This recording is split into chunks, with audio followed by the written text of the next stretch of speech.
Hello friends, welcome to our channel. I'm Deepak. Today I'm here to demonstrate you one of the trending topic in the artificial intelligence, right?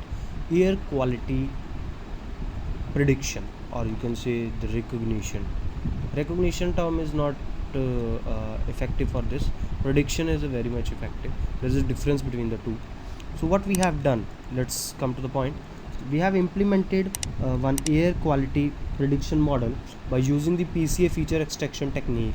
Along with that, we have implemented it with two of the classifiers in the artificial intelligence, that is cascaded feed forward neural network and the neurofuzzy, that is adaptive neurofuzzy network, right? So there is a great difference between the neural network and the adaptive neural network.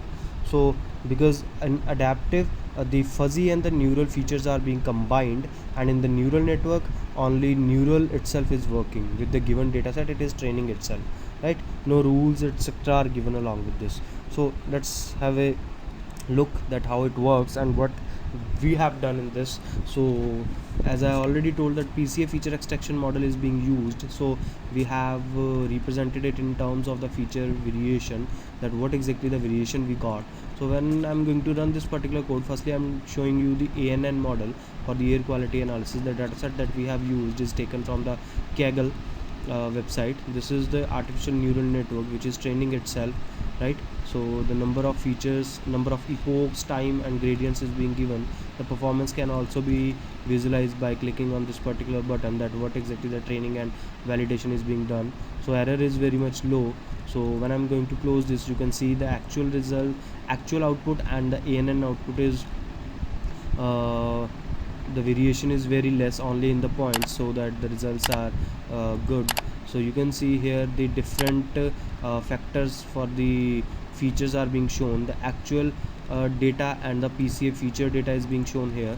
You can see the variation in the features is very much same we have done with the neurofuzzy model, in which we have finally compared with the multiple factors and also compare it with the neural network.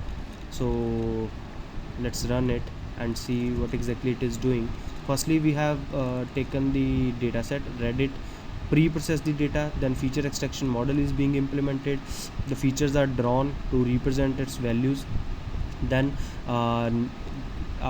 adaptive neurofuzzy system is being generated by separating the data for the training and testing purpose in the terms of the input and the targets. Might be you people are aware about the things, that what are inputs and target for an artificial intelligence network. Later, on the basis of that, different case studies being given, and the performance analysis is being performed for the ANN, ANFIS and the ANN both. So this model will going to show you the results with both of the ANN and the neurofuzzy, so that we can compare that which is giving the better results in terms of the accuracy, precision, recall. These are the performance matrices. Even modifications are also possible, as the feature extraction technique we have implemented here is basically the PCA. There are many other algorithms, as LDA, the hybrid models, the swarm intelligence related feature extraction, even feature selections are the things. So as a research point of view, there is a big scope in these terms, as these comes under at the real world problems, those need to be solved, and the real world implementations can be done, so that these applications can be helpful for the society. So artificial intelligence is playing an important role in this, right? So it is taking much time. You can see the neurofuzzy and the ANFIS performance is being calculated as per varying the training size. You can see the neurofuzzy is giving the better results with respect to the neural network. So in terms of error, ANFIS is having the less error, and many other factors we have calculated for this and presented in terms of the performance, right? So I hope you people like this video. Not only this dataset, it can work for multiple options, even in the data mining and data science. These technologies are very much popular, and you can do a number of modifications for the upgradation and novelty in your work. So I hope you people like this video. Stay tuned to our channel, because on the daily basis we are providing the research topics for the MTech and the PhD. Thanks for watching the video. Have a nice day.